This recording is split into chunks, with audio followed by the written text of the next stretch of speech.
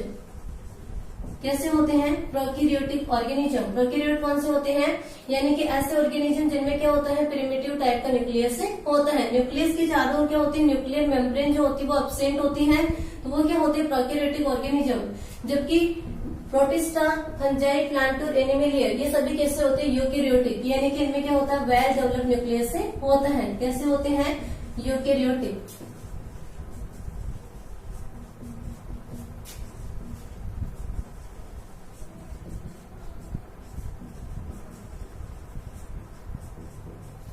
ठीक है, prokaryote eukaryote को आप नाम से बता सकते हो, प्रिमिटिव और कैरियोटिक। यहाँ पे कैरियोन, कैरियोन मतलब न्यूक्लियस, प्रिमिटिव न्यूक्लियस होता है, यू मतलब एडवांस, और कैरियोन यानी कि न्यूक्लियस। इन सब में क्या होता है, एडवांस न्यूक्लियस होता है, इसलिए सब किसमें है, यूकैरियोटिक होते हैं सभी। और मोनेरा के जो ऑर्गेनिज्म है जितने भी, वो सभी कैसे होते हैं, प्रोकैरियोटिक ऑर्गेनिज्म होते हैं। सेकेंड अपन बात करें सेल वॉल। मोनेरा के जो ऑर्गेनिज्म होते हैं इनमें सेल वॉल प्रेजेंट होती है, बट ये कैसी होती है, नॉन सेलुलोजिक, यानी कि सेलुलर से मेडअप नहीं होती है, यानी कि नॉन सेल्यूलोजिक। इनकी सेल वॉल जो होती है किससे मेडअप होती है, पॉलीसेकेराइड प्लस अमीनो एसिड या पेप्टिडोग्लाइकेन से मेडअप होती है। प्रोटिस्टा जो होते हैं, कुछ प्रोटिस्टा में क्या होती है, सेल वॉल प्रेजेंट होती है, प्रेजेंट इन सम, कुछ में क्या होती है, सेल वॉल प्रेजेंट होती हैं। फंजाई की बात करें, फंजाई में सेल वॉल प्रेजेंट होती है, जो किससे मेडअप होती है, काइटिन से। सेल वॉल क्या होती है यहाँ पे प्रेजेंट होती है, और किससे मेडअप होती है, इसकी सेल वॉल काइटिन से मेडअप होती है। प्लांट्स की बात करें तो प्लांट में क्या होती है, सेल वॉल प्रेजेंट होती है, और किससे मेडअप होती है, सेल्यूलोज से। किससे मेडअप होती है, सेल्यूलोज से मेडअप होती है। एनिमल्स में सेल वॉल क्या होती है, एब्सेंट होते हैं। तो दूसरा फीचर जो है इन्होंने कौन सा लिया, सेल वॉल। मोनेरा में कैसी होती है, नॉन सेल्यूलोज, सेल वॉल होती है बट सेल्यूलोज से मेडअप नहीं होती है, तो उसमें प्रेजेंट होती है। फंजाई की सेल वॉल जो होती है किससे मेडअप होती है, काइटिन से। प्लांट्स होते हैं उनकी सेल वॉल किससे मेडअप होती है, सेल्यूलोज से, जबकि एनिमल्स में क्या होती है, सेल वॉल एब्सेंट होती है। नेक्स्ट अपन बात करें बॉडी ऑर्गेनाइजेशन। बॉडी ऑर्गेनाइजेशन यानी कि कौन से लेवल का बॉडी ऑर्गेनाइजेशन होता है, तो कैसे होते हैं, सेलुलर, यानी कि बॉडी में सेल्स होती हैं, ये भी कैसे होते हैं, सेलुलर होते हैं। ये कैसे होते हैं, मल्टी सेलुलर। मल्टी सेलुलर यानी कि इनके बॉडी में क्या होती है, more than one cells present होती हैं, तो ये कैसे होते हैं, मल्टी सेलुलर होते हैं। प्लांट्स जो होते हैं इनमें क्या होती है, सेल जो होती है मिलकर के टिश्यू एंड ऑर्गन बनाती हैं, तो इसमें क्या होता है, टिश्यू एंड ऑर्गन लेवल का ऑर्गेनाइजेशन होता है। एनिमल्स में क्या होते हैं, tissue, organ and organ system level of organisation होता है, tissue, organ and organ system. ठीक है, बॉडी ऑर्गेनाइजेशन का मतलब क्या है कि इसकी बॉडी में क्या होती है, ओनली सेल्स होती है। सेलुलर होता है इसका भी सेलुलर, इसकी बॉडी में क्या होती है, मोर देन वन सेल्स होती है, यानी कि मल्टी सेलुलर होते हैं। इसमें सेल आपस में फ्यूज होकर के टिश्यू बनाते हैं, टिश्यू से ऑर्गन बनते हैं, यानी कि tissue and organ system organ होते हैं। और एनिमेलिया जो है इसमें tissue, organ and organ system और बॉडी ऑर्गेनाइजेशन होता है। नेक्स्ट है nuclear membrane. Nuclear membrane, nuclear membrane जो होती है कैसे होती है, प्रोकैरियोटिक ऑर्गेनिज्म। प्रोकैरियोटिक ऑर्गेनिज्म में न्यूक्लियस की चारों न्यूक्लियर मेम्ब्रेन नहीं होती है, यानी कि इसमें न्यूक्लियर मेम्ब्रेन क्या होती है, एब्सेंट होती है। प्रोटिस्टा जो है इसमें न्यूक्लियर मेम्ब्रेन प्रेजेंट होती है। फंजाई में भी क्या होती है, प्रेजेंट होती है, और सब में क्या होगी, इनमें प्रेजेंट होगी, क्योंकि ये सभी कैसे हैं, यूकैरियोट। यूकैरियोट्स में क्या होती है, न्यूक्लियर मेम्ब्रेन प्रेजेंट होती है। इसके बाद में फिफ्थ कैरेक्टर देखते हैं अपन, mode of nutrition. Mode of nutrition, mode of nutrition की बात करें तो मोनेरा के जो मेंबर हैं ये कैसे होते हैं, ऑटोट्रोपिक भी हो सकते हैं और हेटेरोट्रोपिक भी। ऑटोट्रोपिक और हेटेरोट्रोपिक।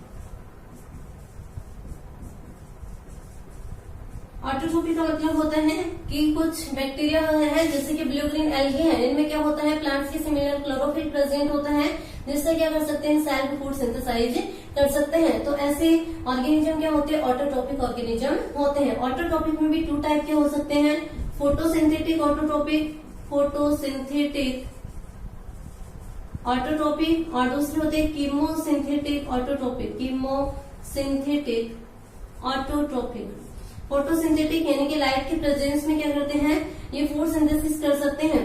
तो क्या होता है इनमें रीजन क्या है, यहाँ पे क्लोरोफिल होता है। क्लोरोफिल जो होता है लाइट के प्रेजेंस में क्या कर सकता है फूड सिंथेसाइज किससे बनाते हैं, CO2 प्लस H2O से। तो ये क्या होती है फोटोसिंथेटिक ऑर्गेनिज्म होते हैं। कीमोसिंथेटिक कुछ और बैक्टीरिया ऐसे होते हैं जो कि इनऑर्गेनिक सब्सटेंसेस को ऑक्सीडाइज करते हैं, और ऑक्सीडाइज करने से क्या होती है एनर्जी प्रोड्यूस होती है, यानी कि वो भी अपना फूड सिंथेसिस कर सकते हैं। किससे करते हैं, केमिकल से। वो कौन से होते हैं, कीमोसिंथेटिक होते हैं। हेटेरोट्रोपिक, हेटेरोट्रोपिक कौन से होते हैं, यानी कि वे ऑर्गेनिज्म जो सेल्फ फूड सिंथेसिस नहीं कर सकते हैं, अपने फूड के लिए दूसरे ऑर्गेनिज्म पे डिपेंडेंट होते हैं, या फिर डेड ऑर्गेनिक मटेरियल से अपना न्यूट्रिशन ऑब्टेन करते हैं, तो वो कौन से होते हैं, हेटेरोट्रोपिक होते हैं। हेटेरोट्रोपिक में 2 टाइप के हो सकते हैं, एक होता है सेप्रोफाइटिक, और दूसरे होते हैं पैरासाइटिक। सेप्रोफाइटिक यानी कि ऐसे ऑर्गेनिज्म जो डेड ऑर्गेनिक मटेरियल जो है उससे अपना न्यूट्रिशन ऑब्टेन करते हैं, वो कौन से होते हैं, सेप्रोफाइटिक। किससे लेंगे, डेड मटेरियल से। और पैरासाइटिक यानी कि जो दूसरे ऑर्गेनिज्म पे क्या होते हैं उसकी बॉडी के इनसाइड या फिर आउटसाइड से फूड ऑब्टेन करते हैं, आउटसाइड इनसाइड सर्वाइव करते हैं, तो वो कौन से होते हैं, पैरासाइटिक होते हैं। तो ये मॉलेरिया की बात हो गई, कैसे हो सकते हैं ऑटोट्रोपिक और हेटेरोट्रोपिक मोड ऑफ न्यूट्रिशन। नेक्स्ट बात करें प्रोटिस्टा की, प्रोटिस्टा वाले भी कैसे हो सकते हैं, ऑटोट्रोपिक, हेटेरोट्रोपिक, ऑटोट्रोपिक एंड हेटेरोट्रोपिक। कुछ में क्या होती है सेल्फ फूड सिंथेसिस की कैपेबिलिटी होती है, तो वो ऑटोट्रोपिक होंगे, और जो दूसरे ऑर्गेनिज्म फूड के लिए डिपेंडेंट होते हैं वो कौन से होते हैं, हेटेरोट्रोपिक होते हैं। नेक्स्ट बात करें फंजाई की, तो फंजाई जो होते हैं कैसे होते हैं, हेटेरोट्रोपिक होते हैं। हेटेरोट्रोपिक क्योंकि फंजाई में क्या होता है क्लोरोफिल एब्सेंट होता है, इसलिए सेल्फ फूड सिंथेसिस नहीं कर सकता, अपने फूड के लिए क्या होता है दूसरे ऑर्गेनिज्म पे डिपेंड करता है। हेटेरोट्रोपिक में 2 टाइप हो सकते हैं, सेप्रोफाइटिक यानी कि डेड ऑर्गेनिक मटेरियल से भी अपना न्यूट्रिशन ले सकता है, और पैरासाइटिक मतलब दूसरे प्लांट से जो है या एनिमल्स है उनसे भी क्या कर सकता है अपना फूड ले सकते हैं, कि दूसरे ऑर्गेनिज्म पे अपने फूड के लिए डिपेंडेंट रहता है, तो वो कौन से हो जाएंगे, पैरासाइटिक। नेक्स्ट आता है प्लांटी। प्लांटी जो है ये कैसे होते हैं, ऑटोट्रोपिक। प्लांट्स जो है वो कैसे होते हैं, ऑटोट्रोपिक होते हैं। अपन सभी जानते हैं कि प्लांट्स में क्या होता है, क्लोरोफिल होता है। प्लांट्स होते हैं क्लोरोफिल एंड लाइट की प्रेजेंस में एक्सटर्नल एनवायरमेंट से CO2 एंड H2O का यूज करके क्या करते हैं, फूड सिंथेसिस यानी कि कार्बोहाइड्रेट का फॉर्मेशन करते हैं। तो प्लांट्स जो होते हैं वो कैसे होते हैं, ऑटोट्रोपिक होते हैं, सेल्फ फूड सिंथेसिस की कैपेबिलिटी होती है। एनिमल्स की बात करें, एनिमलिया में कौन आते हैं, एनिमल्स। एनिमल्स कैसे होते हैं, हेटेरोट्रोपिक, हेटेरोट्रोपिक। हेटेरोट्रोपिक यानी कि इनमें सेल्फ फूड सिंथेसिस की कैपेबिलिटी नहीं होती है। अपन क्या होते हैं फूड के लिए या तो प्लांट्स पे डिपेंड करते हैं या फिर अदर ऑर्गेनिज्म पे डिपेंड करते हैं, तो अपन कैसे होते हैं, हेटेरोट्रोपिक होते हैं। हेटेरोट्रोपिक में भी 2 टाइप हो सकते हैं, हॉलोजोइक एंड सेप्रोजोइक। ठीक है, तो ये इस प्रकार से क्या हो जाएगा इसका क्लासिफिकेशन। अब अपन सभी को डिटेल में देखेंगे। फर्स्ट देखते हैं अपन किंगडम मोनेरा को।